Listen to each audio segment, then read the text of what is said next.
Hello student, this is your fourth lecture of electrical machine. Last में हमने torque slip characteristics देखी थी, उसके अंदर टॉर्क का इक्वेशन डिराइव किया था। ठीक है, तो यहाँ से हम टॉर्क के इक्वेशन से स्टार्ट करेंगे। टॉर्क का इक्वेशन क्या होता है? T is equal to K E two I two cos phi two. ठीक है, आगे भी मैं समझाया था कि ये आई टू की वैल्यू और कॉस फाई टू की वैल्यू कैसे हम डिराइव करते हैं। ठीक है, तो हम वो वैल्यूज़ यहाँ पे यूज़ करेंगे। अगर आपको नहीं पता है तो प्रीवियस वीडियो देख लो कि आई टू और कॉस फाई टू की वैल्यू कैसे डिराइव होती है। तो I two is equal to S E two upon R two square plus H square X square. ठीक है, ये टॉर्क का इक्वेशन कब हमको डिराइव करना है? रनिंग कंडीशन में। ठीक है, तो रनिंग कंडीशन में आई टू की वैल्यू एस के साथ मतलब स्लिप के साथ होगी और सेम कॉस फाई टू की वैल्यू में भी एस इंक्लूडेड होगा। ठीक है, अब ये दोनों वैल्यूज़ को आप टॉर्क के इक्वेशन में पुट कर दो।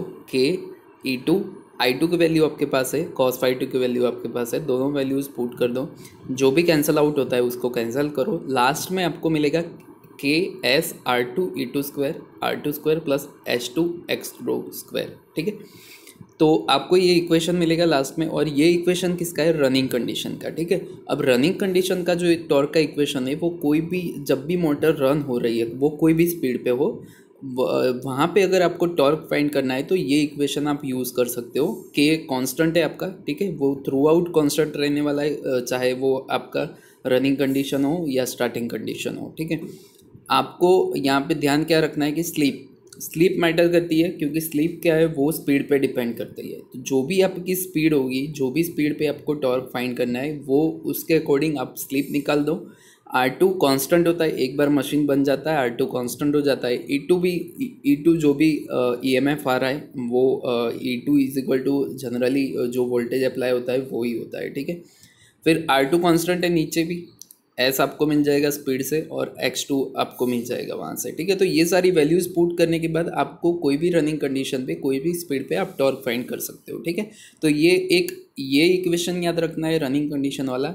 अब सेकंड कौन सा याद रखना है? Starting torque. स्टार्टिंग टॉर्क में फ़र्क क्या होता है कि ये जो एस है ना रनिंग कंडीशन में, वो सिर्फ वहाँ पे 1 हो जाएगा। ठीक है, तो एस की जगह पे आप 1 पुट कर दो और जो भी रिजल्टेंट इक्वेशन आता है वो आपका स्टार्टिंग टॉर्क का इक्वेशन बन जाएगा। ठीक है, तो आपको स्टार्टिंग टॉर्क मिल जाएगा। अभी भी आप थोड़ा उसको रिड्यूस कर सकते हो। कैसे? जो आपका E2 है ना, वो जनरली क्या होता है, स्टेटर की जो अप्लाइड वोल्टेज है वो कांस्टेंट रहने वाले। जो भी आप सप्लाई वोल्टेज देते हो उसको आप वेरी तो करने नहीं वाले हो। हाँ, थोड़ा बहुत वेरिएशन होता है सप्लाई में, जो 2-5%, पर वो कोई मैटर नहीं, उतना मैटर नहीं करता है। हम जनरल ऐसे मान सकते हैं कि वो कांस्टेंट है। ठीक है, तो वहाँ पे हम सप्लाई वोल्टेज कांस्टेंट है तो हम E2 को एज अ वी मानेंगे और उसको एक अलग कांस्टेंट K1 बना देंगे। ठीक है, तो आपका इक्वेशन जो है वो फर्दर रिड्यूस हो जाएगा। ठीक है, या तो फिर आप वो छोड़ के जो ऊपर का स्टार्टिंग का इक्वेशन है वो याद रखो। ठीक है, नीचे का याद रखने की उतनी ज़रूरत नहीं है। ठीक है, तो 2 इक्वेशन हमने पढ़े, torque under running condition, torque eight starting, और एक टॉर्क आपको पढ़ना है जो क्या है? Torque for a maximum running torque. ठीक है, तो कंडीशन क्या होती है मैक्सिमम टॉर्क पाने की, तो वो हम यहाँ पे डिराइव करेंगे। उससे पहले मैक्सिमम टॉर्क कहाँ पे मिलेगा? जब मोटर रन हो रही होगी तब। तो रनिंग कंडीशन में हम कौन सा यूज़ करते हैं? Torque under running condition. तो रनिंग कंडीशन के लिए ऊपर वाला इक्वेशन यूज़ करना है, K S R two E two square plus H two X two square. ठीक है, तो वो इक्वेशन हम यूज़ करेंगे। अब यहाँ पे देखो टॉर्क कब मैक्सिमम होगा, देखो के तो कांस्टेंट है, तो बाकी का जो इक्वेशन में जो वैल्यूज़ है, ठीक है, E2 को छोड़ के वो सारी चीज़ मैक्सिमम होगी तभी आपका टॉर्क मैक्सिमम होने वाला है। ठीक है, और अगर ये एस को नीचे ला दे तो भी बोल सकते हैं कि ये अगर मैक्सिमम होगी तो ये मैक्सिमम होगा, और थोड़ा अगर मॉडिफाई करें तो आपको ये वाला इक्वेशन मिलेगा। ठीक है, उसमें से हम ये सोच सकते हैं कि जो डिनोमिनेटर वाला पार्ट होता है, ठीक है, डिनोमिनेटर वाला पार्ट जो मिनिमम होगा तभी ये पूरी टर्म मैक्सिमम बनेगी। ठीक है, तो इस चीज़ से हम एक डिराइव करते हैं, एक चीज़ डिराइव करते हैं जिससे हमको ये मिलता है कि S is equal to R two upon X two होगा, तब आपका टॉर्क मैक्सिमम मिलेगा आपको। ठीक है, तो ये कंडीशन आपको याद रखनी है कि मैक्सिमम टॉर्क आपको कब मिलेगा? जब आपकी स्लीप जो है, स्लीप वो R two upon X two के इक्वल होगी, तब आपको मैक्सिमम टॉर्क मिलेगा। और ये स्लीप मतलब ये स्पीड पे, स्लीप, जब भी हम स्लीप का जिक्र करें तो हम वो स्पीड का जिक्र कर रहे हैं, कोई स्पीड का, क्योंकि slip correspond to a speed, ठीक है। कोई स्पीड होगी तभी तो वो स्लीप होगी, वो उतने परसेंट या 0 पॉइंट समथिंग जो भी आप लिखते हो वो कोई स्पीड के अकॉर्डिंग लिखते हो आप, ठीक है। तो ये कंडीशन फिर से अगर रनिंग कंडीशन वाले टॉर्क में अगर पुट करोगे तो जो टॉर्क मिलेगा आपको वो टॉर्क होगा आपका मैक्सिमम टॉर्क। तो ये इक्वेशन भी आपको याद रखना है, T max is equal to K E two square upon 2x2, ठीक है। नीचे कुछ कंडीशंस लिखी आप पढ़ लो, ठीक है, कुछ इतनी इंपॉर्टेंस है नहीं, पर आपको मेन 3 टॉर्क के इक्वेशन याद होने चाहिए, running condition, starting condition and maximum torque, ठीक है। आगे इनके रेशियोज आएंगे, एक दूसरे जो कैलकुलेशन में आप यूज़ करोगे फिर आगे, ठीक है। तो ये पहला रेशियो है, आपको full load torque and maximum torque का रेशियो लेना है, ठीक है।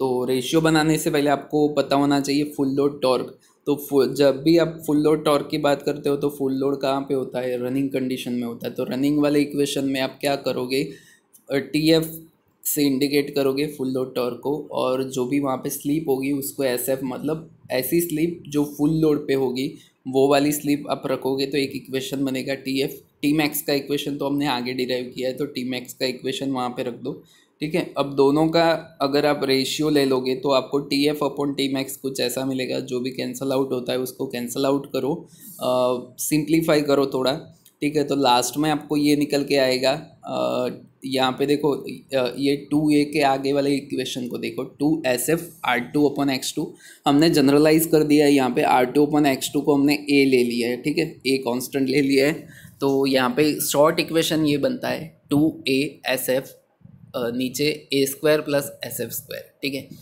और अगर फर्दर थोड़ा मॉडिफाई करने का ट्राई करें तो हमको लास्ट में T F upon T max ऐसा मिल सकता है, 2 upon S F S max upon S F upon S max, ठीक है। ऐसा भी इक्वेशन हमको मिल सकता है, क्योंकि हमने यहाँ पे ए देखो, A is equal to ratio of rotor resistance to the rotor standstill reactance, ठीक है।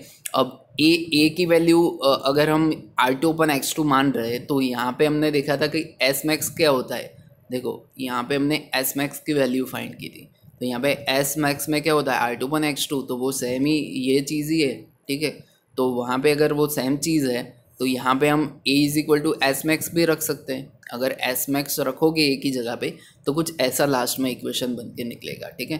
तो दोनों रेशियो आपको याद रखने हैं, T F upon T max, ये फर्स्ट रेशियो हमने डिराइव किया है, 2a upon S M upon S F plus S F upon S M, ठीक है।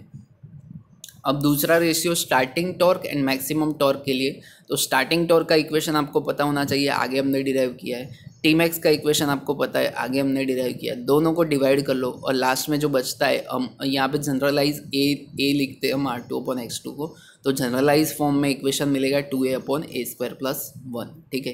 तो ये आपका starting torque divide by maximum torque है, ये इक्वेशन आपको याद रखना है, ठीक है। अब देखो, जो दो रेशियोज और आगे जो टॉर्क पढ़े उससे एक एग्जांपल यहाँ पे हम लेते हैं तो थोड़ा ज़्यादा बेटर वे में आपको अंडरस्टैंड होगा, ठीक है। देखो क्या है एग्जांपल में, a six pole 50 hertz 3 phase slip ring induction motor has a rotor resistance and reactance हमको दिए गए, पर फेज की वैल्यूज़ होगी।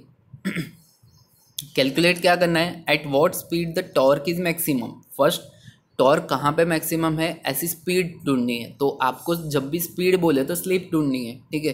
तो स्लिप ढूंढने के लिए आपको पता है कि स्लिप कौन सी स्लिप पे हमारा टॉर्क मैक्सिमम होता है, हमने डिराइव किया है आगे, S M is equal to R2 upon X2, R2 X2 दिए गए तो डायरेक्टली फाइंड करो, एस मैक्स मिल जाएगा। अगर एस मैक्स मिल जाता है तो स्पीड का इक्वेशन वहाँ पे ले लो, स्पीड का equation N is equal to N S 1 minus S होता है। ये कहाँ से आता है, ये वहीं से आता है, S is equal to N S minus N upon N, ठीक है। वहाँ से ही इक्वेशन ये डिराइव किया है। सारी वैल्यूज़ पुट करो और लास्ट में आपको एन मिल जाएगा, मतलब कौन सी स्पीड पे मैक्सिमम टॉर्क मिल रहा है, 9000 आरपीएम पे हमको मैक्सिमम टॉर्क मिल रहा है, ठीक है। आगे जाओ, क्या दूसरा फाइंड करने के लिए बोला है, the ratio of maximum torque to the starting torque. तो मैक्सिमम टॉर्क और स्टार्टिंग टॉर्क का रेशियो हमने आगे डिराइव किया था, क्या था, 2a अपॉन देखो हमने रेशियो क्या फाइंड किया था यहाँ पे, ये वाला maxi T S T upon T max, ठीक है। हमको यहाँ पे उल्टा रेशियो पूछा है, तो कुछ नहीं, उल्टा कर देने का, ठीक है। यहाँ पे हमको T M upon T S T बोला है, तो T M upon T S T कर दो तो उल्टा हो जाएगा, ए स्क्वायर प्लस वन ऊपर आएगा, टू ए नीचे आएगा, ए इज इक्वल टू आपको पता है R two upon X two, ठीक है। तो आर टू एक्स टू की वैल्यूज़ रख दो, 0.1 मिलेगा, तो आपको वहाँ पे वैल्यूज़ पुट करके रेशियो फाइंड कर लेना है, ठीक है। तीसरा क्या बोला है यहाँ पे, what must be external resistance per phase have so that the starting torque is half of maximum torque, ठीक है। तो यहाँ पे क्या बोला है कि स्टार्टिंग टॉर्क जो है वो हमारे मैक्सिमम टॉर्क से हाफ होना चाहिए, ठीक है। तो यहाँ पे हमको कंडीशन ये बोली है कि T S T upon T max is equal to 0.5 होना चाहिए अल्टीमेटली, ठीक है। अब रेशियो यहाँ पे यूज़ आते हैं, ठीक है। हमने जो रेशियोज जो डिराइव किए वो यहाँ पे आपको काम में आएंगे। तो इन जनरल हमारे पास इक्वेशन है T S T upon T M का 2a अपॉन ए स्क्वायर प्लस 1 और इज इक्वल टू 0.5 हमें इक्वेशन ये एग्जाम्पल ने दिया है। तो थोड़ा सिंप्लीफाइड करो इसको तो आपको ये इक्वेशन मिलेगा, ठीक है। डिराइव तो ये क्वाड्रेटिक इक्वेशन को सॉल्व कर लो, ए की वैल्यूज़ मिल जाएगी, ठीक है।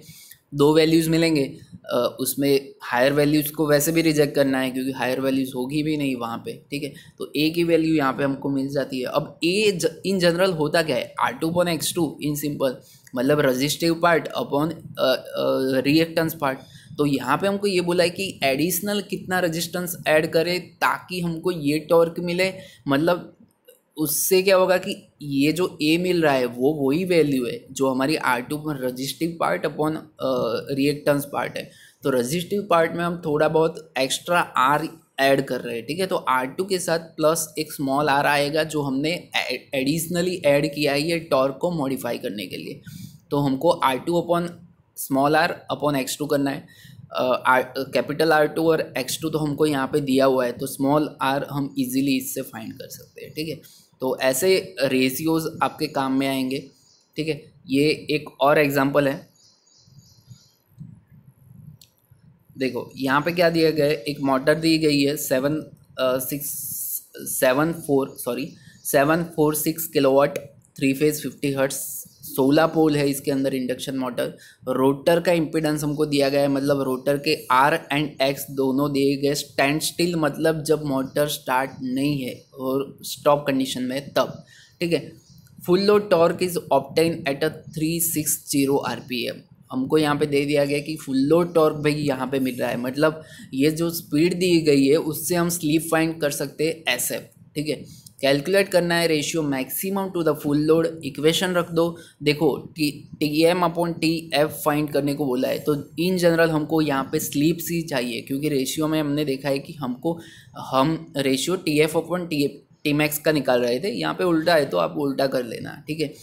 तो T M upon T F के रेशियो में सिर्फ स्लीप ही चाहिए, मतलब स्पीड ही चाहिए वहाँ पे आपको। तो रेशियो पुट कर लो, एस एम की value R two upon X two होती है, एस एफ यहाँ पे स्पीड से मिल जाएगा आपको, ठीक है। तो दोनों वैल्यूज़ दोनों स्लीप फाइंड करके इक्वेशन में पुट करो, आपको T M upon T F मिल जाएगा, ठीक है। दूसरा यहाँ पे क्या बोला है कि स्पीड फॉर मैक्सिमम टॉर्क, ठीक है। मैक्सिमम टॉर्क पे क्या स्पीड होगी वो ढूंढ लिया हमने, ठीक है। वो कुछ इतना हार्ड नहीं है क्योंकि एस एम है हमारे पास, तो सिंपल है, स्पीड मिल जाएगी। थर्ड है रोटर रेजिस्टेंस, यहाँ पे भी सेम वहाँ पे जैसे बोला था कि अगर कितना रेजिस्टेंस ऐड करेंगे तो स्टार्टिंग टॉर्क मैक्सिमम मिलेगा, ठीक है। तो स्टार्टिंग टॉर्क मैक्सिमम मिलने के लिए क्या होता है अभी, स्टार्टिंग टॉर्क में स्लीप इज इक्वल टू 1 होता है, ठीक है। तो हमने देखा कि हमारा रेशियो क्या होता है, S M R resistive part upon impedance part. तो अगर हम स्टार्टिंग की बात कर रहे हैं तो वहाँ पे स्लीप जो भी हो मैक्सिमम हो या फुल लोड वाली हो या रनिंग कंडीशन वाली हो, एस इज इक्वल टू 1 आने वाला है, ठीक है। तो एस इज इक्वल टू 1 आएगा, उसका मतलब क्या होगा कि resistive part is equal to reactance part होना चाहिए। तो रजिस्टिव पार्ट में हम क्या कर रहे हैं, थोड़ा बहुत एक्सटर्नल स्मॉल आर ऐड कर रहे हैं, तो स्मॉल आर पुट कर दो, आर और कैपिटल आर और एक्स तो दिया गया है, तो आप वहाँ से फाइंड कर लो कि स्मॉल आर मतलब कितना रजिस्टेंस एडिशनली चाहिए इसको स्टार्टिंग में मैक्सिमम टॉर्क पे स्टार्ट होने के लिए, ठीक है। तो ऐसे सिंपल मिल जाएगा। एक और एग्जांपल मैं आपको कमेंट में दूंगा, उसको आपको सॉल्व करना है, आपका जो भी सॉल्यूशन है वो और आपके आंसर्स अपलोड करने हैं, ठीक है। देखो मैं जितने भी एग्जांपल करवाऊँ, अगर आप खुद से नहीं करोगे तब तक आपको नहीं पता चलेगा कि आप कहाँ पे अटक रहे हो, क्या आपसे भूल हो रही है, क्या आपको समझ में नहीं आ रहा है। ठीक है, तो ऐसे सिर्फ एग्जाम्पल देख के नहीं होते, एग्जाम्पल पेपर में कैलकुलेट करोगे तभी आएगा। ठीक है, थैंक यू।